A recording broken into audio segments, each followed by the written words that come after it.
Any movie with a thrilling bank heist is always interesting to watch. But in reality, with today's technology and security, it's hard to even imagine pulling one off. That is, until a super cop from South Africa named Andre decided to rob banks during lunch break, then returned to work as if nothing had happened. Andre was a police captain in Cape Town, South Africa. He was a bit of thrill seeker, which was one of the reasons he became a cop. But the job wasn't giving him the excitement he needed. He started to feel bored. One day after his work, he went out with his girlfriend to watch a movie. The film they saw was a classic bank robbery movie, Charlie Warwick. That's when Andre got an idea. Why not rob bank for the thrill? After all, it was 1977. There were no CCTV cameras and the security at banks wasn't that tight. He did not waste much time. He came up with a simple plan. Walk into the bank with a scarf over his face, flash his police gun, threaten the staff, grab the money and get out quickly. Since he was a well-known cop in Johannesburg, he picked a location far from his usual area to avoid being recognized. So during his lunch break, Andre took a flight from Johannesburg to Durban. He put on a scarf and a wig, walked into the bank, showed his gun, filled his bag with cash, and then flew back to Johannesburg, returning home with a bag full of money. The robbery was a success, and Andre never felt so much thrilled in his entire life.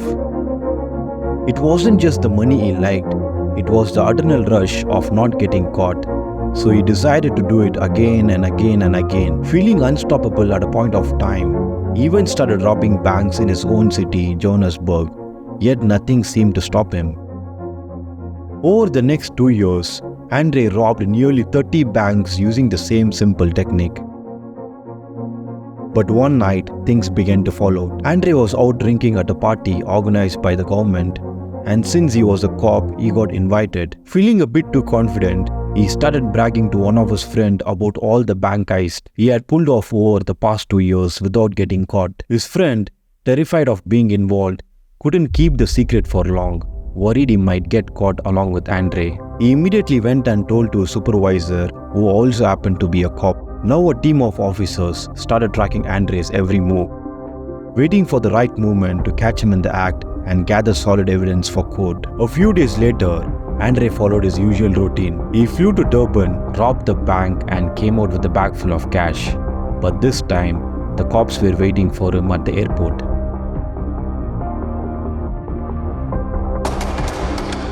Yes, Andre was caught and convicted for bank robbery, receiving a 17 years of prison sentence. It seems like the case is closed, right? But trust me, the story is about to get even more interesting.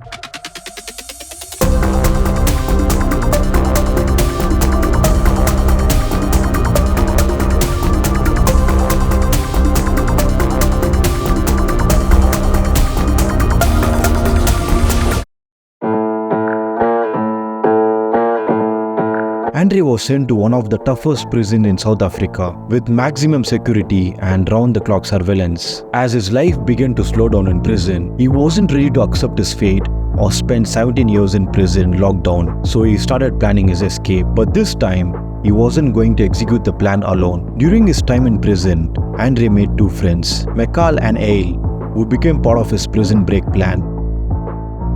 But the question was, how would they escape from such high security prison? That's when Andre and his friend came up with a master plan. They knew tunneling out or climbing the walls was nearly impossible. Instead, they staged a fake fight between the 3 of them, making it look like they were seriously injured.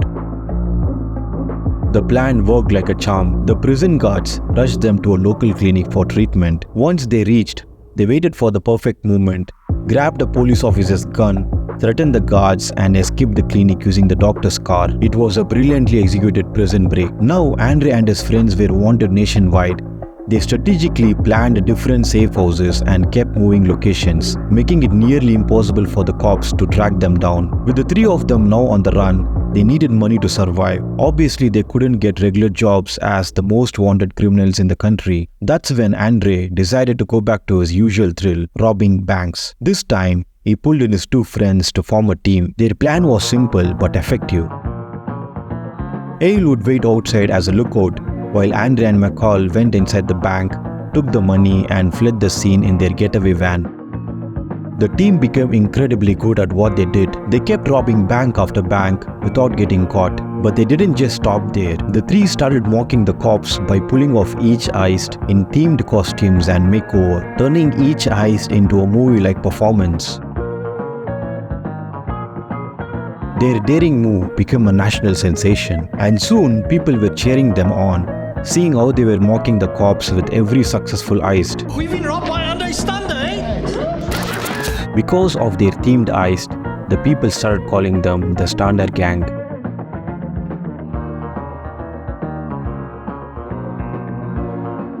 Their crime run went on for several months. The three would hide out in their safe houses, rob banks whenever they got bored, and collect piles of cash and spend their safe time hanging out with escorts. While everyone thought Andre was just robbing banks, he had a darker, more disturbing secret. Using his newfound fame, he would move around the streets at night, targeting women who were alone.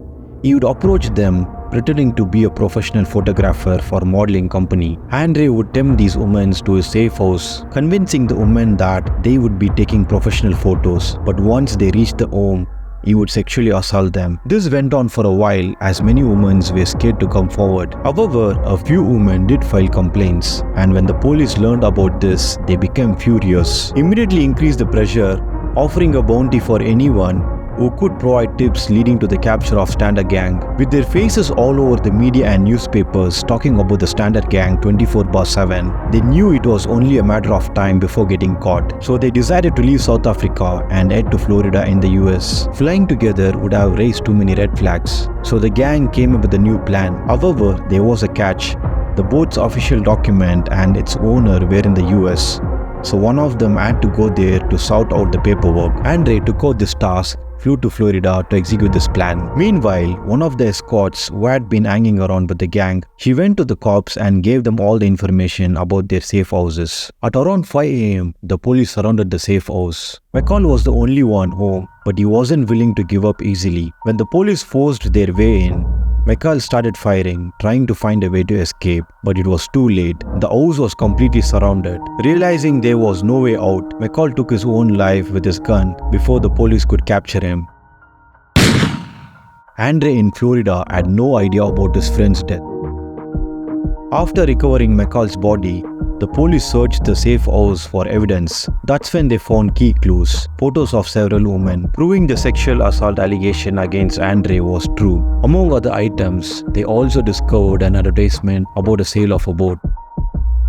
Contacting the boat dealer, the police soon realized Andre had fled to US. With no time to waste, South African authorities contacted US law enforcement, alerting them about Andre's presence in the country. Soon Andre's face made headlines across US newspapers, making everyone in Florida aware of his crimes. Completely unaware of the growing manhunt around him, Andre stole a car in Florida. To avoid being recognized, he decided to change the car's color. He drove to a local paint shop, but the shop owner quickly recognized him from the news. Keeping his cool, the owner casually asked Andre to leave the car and give his address, promising to deliver the painted car to him once the job was done. Andre, clueless about this trap, gave the owner his motel address and left. The paint shop owner immediately tipped off the cops. The police rushed to the motel and surrounded it, but Andre wasn't in sight. As they waited, Andre was actually outside, riding a stolen bicycle back to the motel for a quick trip to a grocery store. One of the cops quickly spotted Andre as he was riding the stolen bike and started chasing him on foot.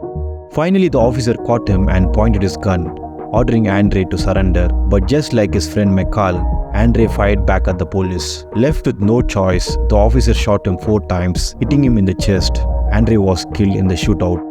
With Andre and McCall gone, Hale was the last remaining member of the Stander Gang. He was later caught in London after running out of money and decided to rob a bank. This time, the luck wasn't on his side. He was arrested. Hale was sentenced to 20 years in prison. Accepting his fate, he served his full sentence. During that time, he reflected on his life choices, realizing the impact of bad decisions and bad company. He wrote a book about his experience, sharing how committing crimes can destroy lives. After his release, Hale became a motivational speaker dedicated to helping others avoid the same mistakes and encourage positive change. The major regret actually is the fact that I've wasted talents and abilities and I have achieved nothing.